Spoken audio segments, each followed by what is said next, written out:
Hey everybody, welcome back to the Go Marketing Show. We are so pumped to keep diving into the business of AI. And today we're going to go deeper into how we look at the customer journey using the customer loyalty framework, the tactics assessment, and some pretty awesome uses for AI and just general day to day project management. John, Ben, how's it going? Great. Good to be back on the show. I love getting back on the bandwagon, especially when John's so quiet and just sitting there tinkering away in the background with a new AI tool called Descript. Look how much his face lighting up. Yeah, I have to make sure that everything's running smoothly now. It's a learning curve, but it's fun. It's That's cool. awesome. I can't wait until we do the behind the scenes on Descript and be like, yeah, this has saved me yet again another 10 hours a week on shows we produce. So pumped for that. But I want to stick to the task at hand. And one of the things we touched on the introduction is the importance of doing the customer journey at the beginning. And speaking with beginning with the end in mind, one of the things that we have had a lot of success with, even pre AI, is something called the customer loyalty framework. And what that framework allows us to do is to reverse engineer how somebody goes through the buying cycle. And what I'd like to do today is Ben's got some incredible examples of how we have used this in the ag sector to identify two critical things. Number one, what are the key moments that drive transactions? And number two, what are the critical conversations that lead to driving people into a funnel that ultimately makes transactions happen?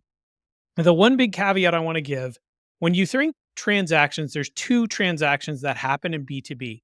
Number one is time. Somebody's willing to give up their time, they're willing to meet with you, they're willing to allow you to present the opportunity. And number two is the actual physical transaction where money is exchanged in for a service or a product, you name it. And when you do B2B, that's why we use the customer loyalty framework, is because we look at some of the critical stages of one, how and what happened before I bought. Two, what does my referral or my testimonial network look like? And number three, how am I leveraging those referral networks in the space?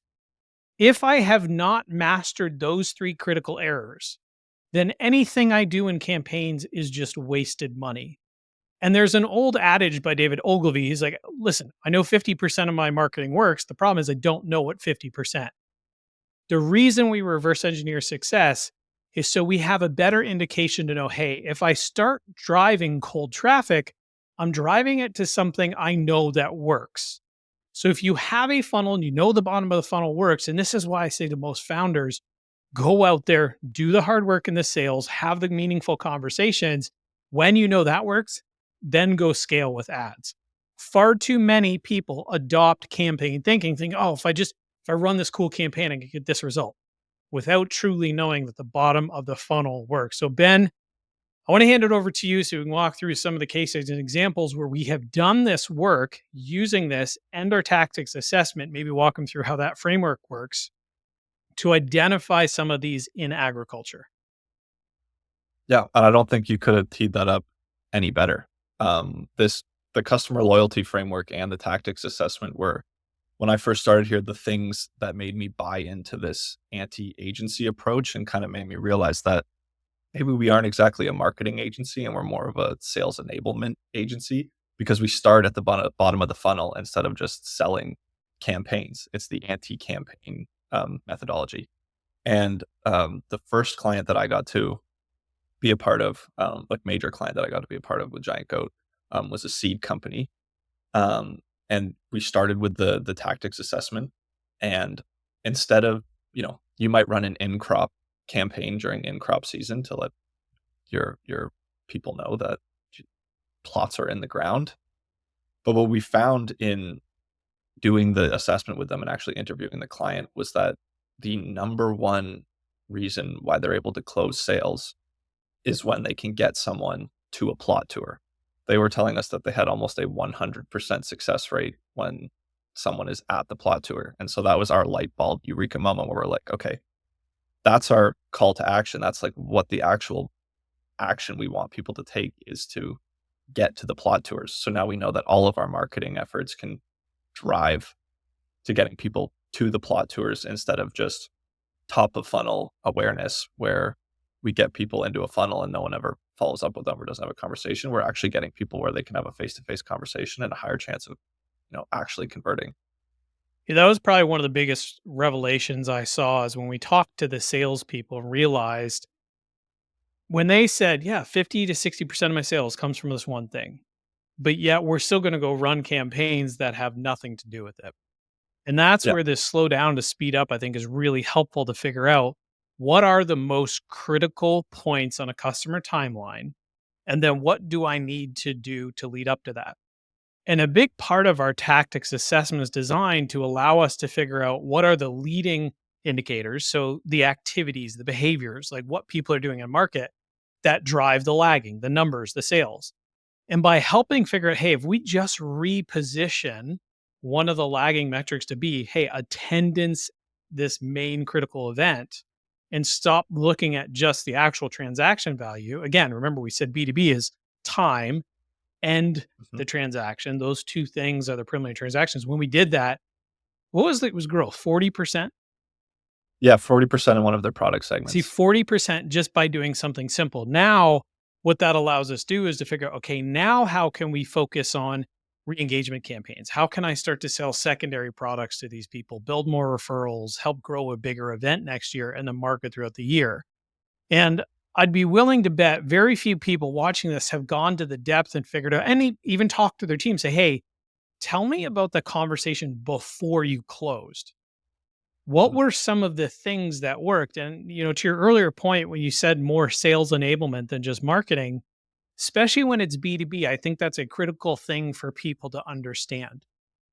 The most valuable piece of marketing in B2B is enabling conversation.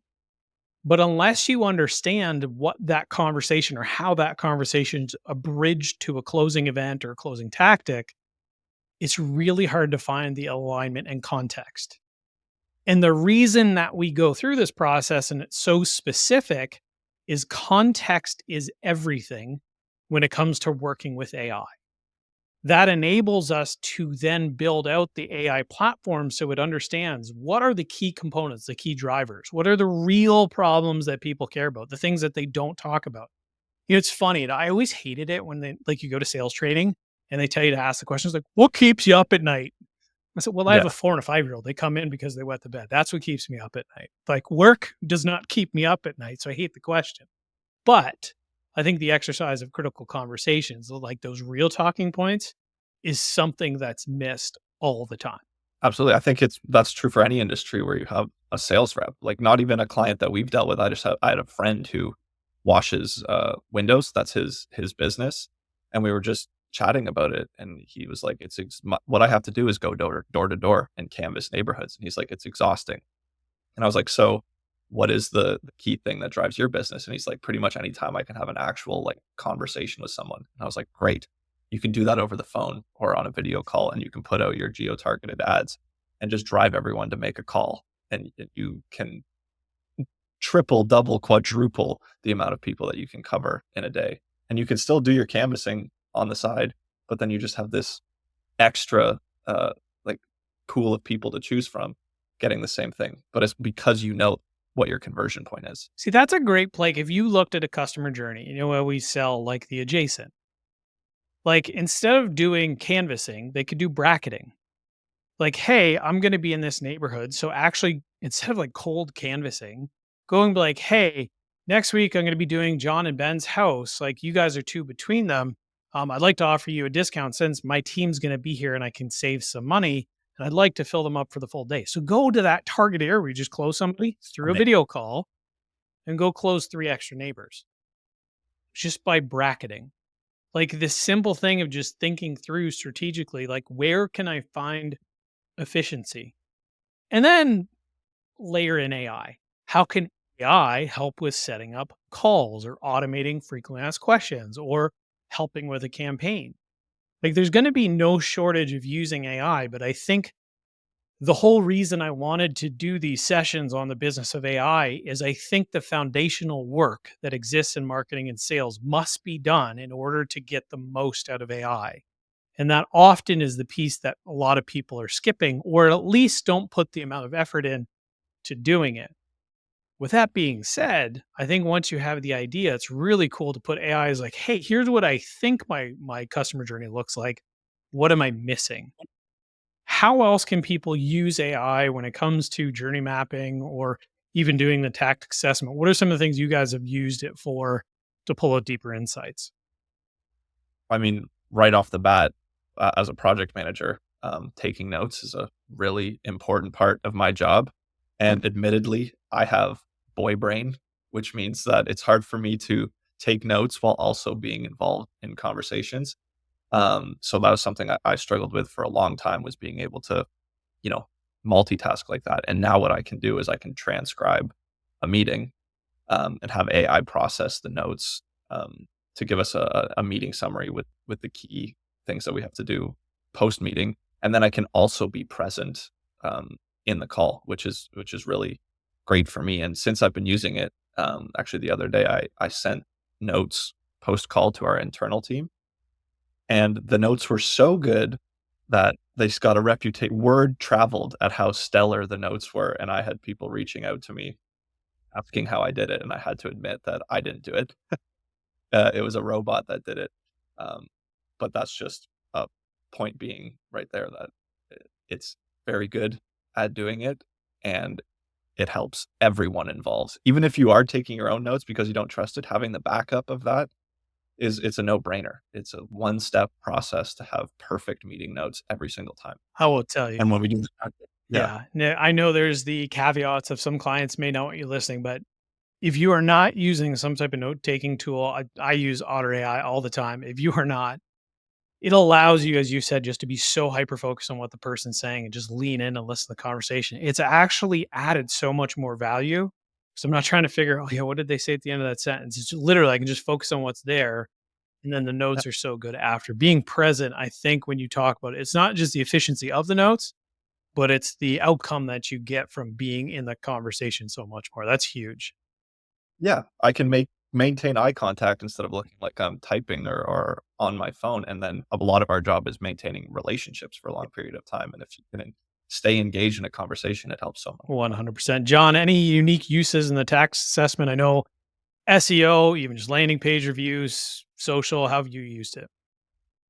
Yeah, I think going like jumping off of what Ben was saying with I mean, transcript has become like a huge commodity now. If you have a transcript of something, like there's so many things that you can do with it that it would have taken so long, or you just couldn't straight up do it before. But now I feel like we can do so much. So like even when you're talking about the tactics assessment, the amount of time that we can save, coming up with recommendations and suggestions and optimizations of people, of the current situation that they're in, whether it's their website or landing pages or their social media or what have you, we can, put those discovery calls and the customer journeys into GPT or Gemini or whatever, and have it come up with some pretty cool insights based on the calls that, and obviously we do that with our own brains too. Like we're not just going to feed that into AI and call it a day, but it's nice to have that second.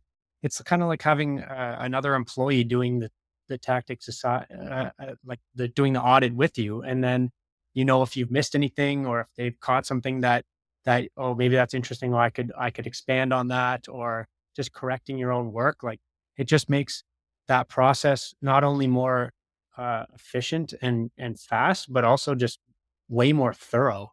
And I feel like there's a lot of other business cases where you can use transcripts and use different meeting notes and whatnot to just be way more thorough in your strategic plans going forward. Oh, yeah, and in collecting all of this first party data while we're recording transcripts, it allows us to build, like, their customer relevant personas.